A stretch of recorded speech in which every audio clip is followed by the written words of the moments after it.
Magandang morning mga kapekral. Ito nga pala yung resort na minamanage ko. Pagmamayari ng aking bayaw at kapatid. Ngayong araw ay nag-request sa akin ng guest. May pagluto ko daw sila ng adobong manok. Yan, kagagaling ko lang sa palengke ng Paumbong. Ito ang aking mga pinamili. Siyempre may kasama ng almusal. Yan. 3 kilong manok aking i-adobo.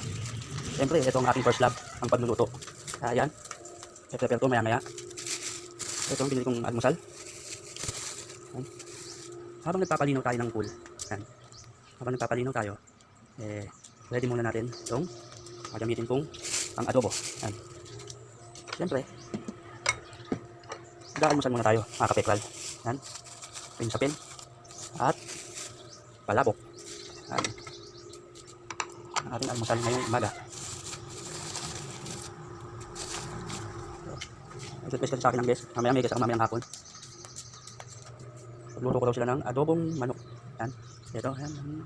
Video okay. Ito nga pala ang aking service. At ako yung mamamalengke. Yan. E-bike. Yan. Mga kapekral. Ito ang aming Tiny Cove Private Resort. Yan.